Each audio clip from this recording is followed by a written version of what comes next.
बीते 10 साल में देश में रिकॉर्ड संख्या में नए एम्स और मेडिकल कॉलेज खोले गए हैं।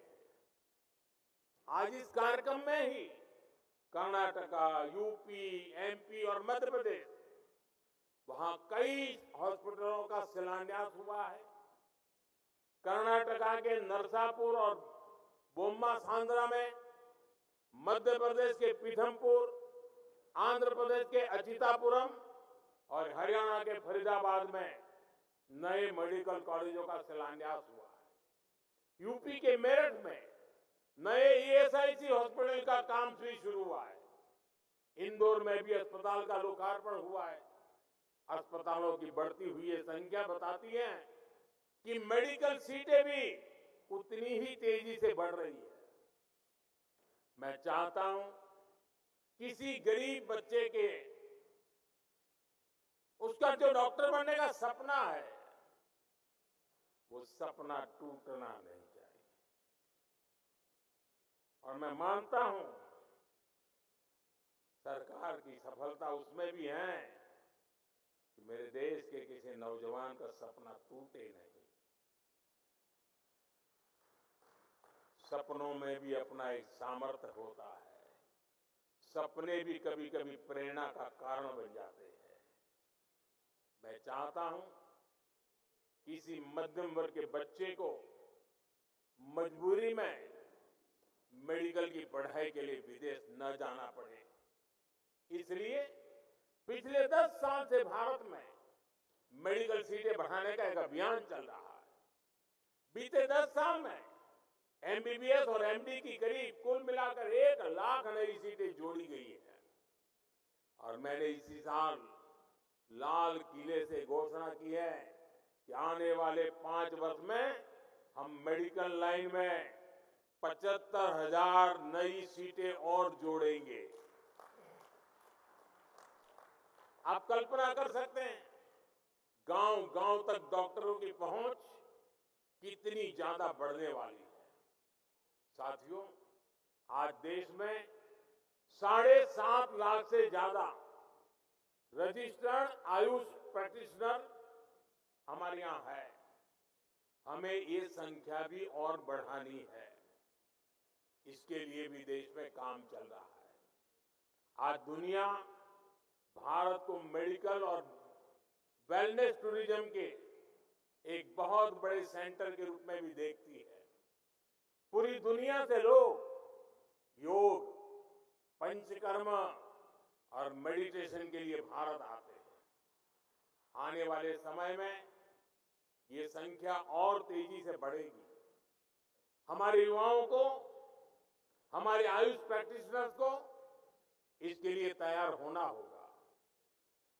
Preventive cardiology, Ayurvedic orthopaedics, Ayurveda sports medicine और आयुर्वेद रिहैब सेंटर्स, ऐसी कितनी ही फील्ड में भारत ही नहीं बल्कि अलग देशों में भी आयुष प्रैक्टिशनर्स के लिए अपार अवसर बन रहे हैं। हमारे युवा इन अवसरों के जरिए न केवल खुद आगे बढ़ेंगे बल्कि मानवता की बहुत बड़ी सेवा भी करेंगे। साथियों, 21वीं सदी में विज्ञान ने मेडिसिन की फील्ड में अभूतपूर्व प्रगति की है। जिन बीमारियों को पहले असाध्य माना जाता था, आज उनके इलाज मौजूद है। दुनिया ट्रीटमेंट के साथ ही वेलनेस को महत्व दे रही है।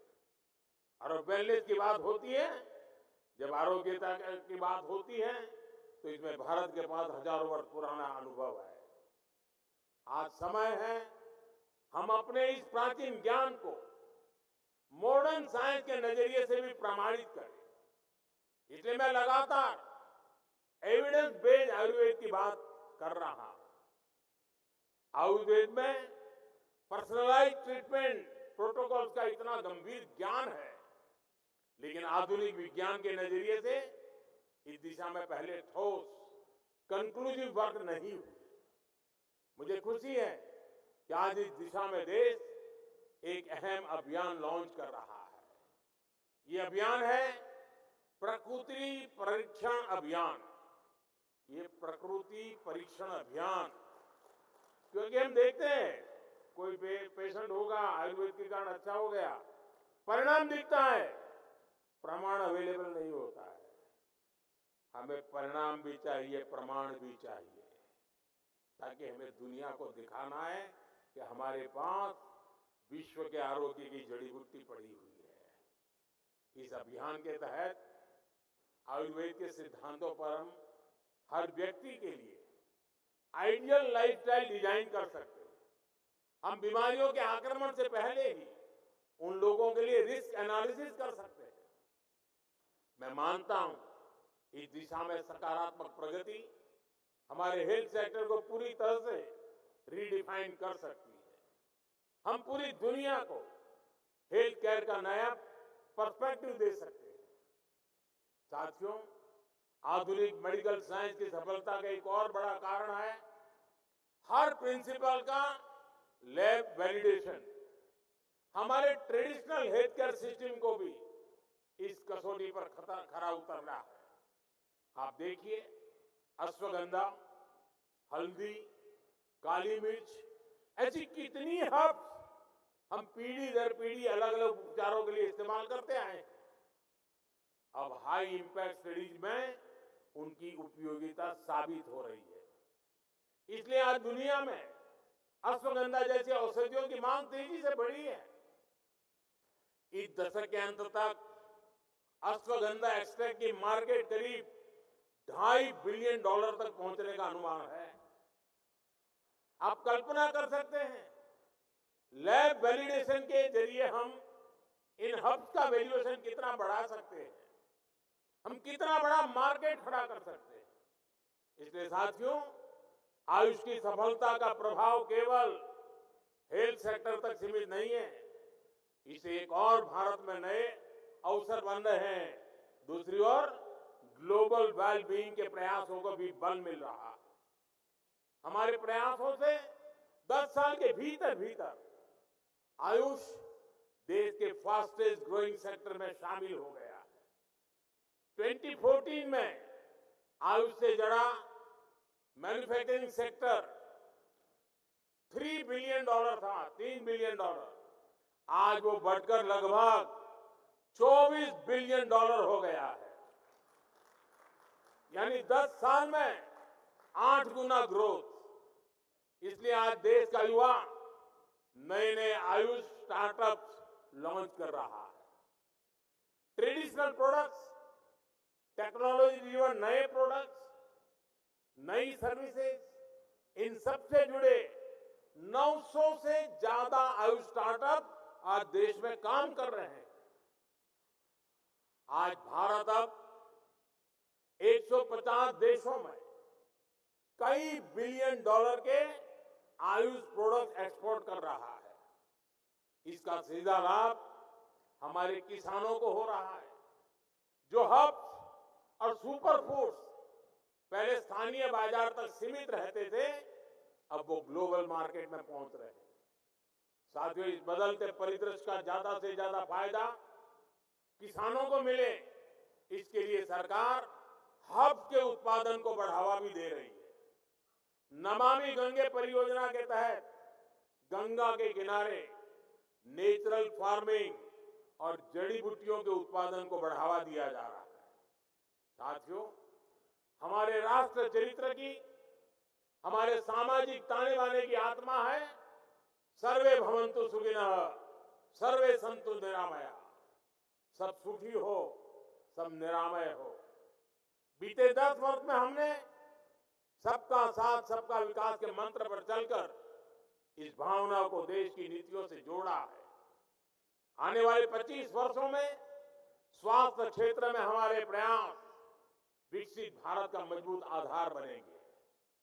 मुझे भरोसा है, भगवान धन्वंतरी के आशीर्वाद से हम विकसित भारत के साथ साथ निरामय भारत का सपना भी जरूर पूरा करेंगे। और साथियों, जब मैं परिणाम और प्रमाण की चर्चा करता था, हम एक काम की दिशा में बहुत ताकत लगाने वाले हैं।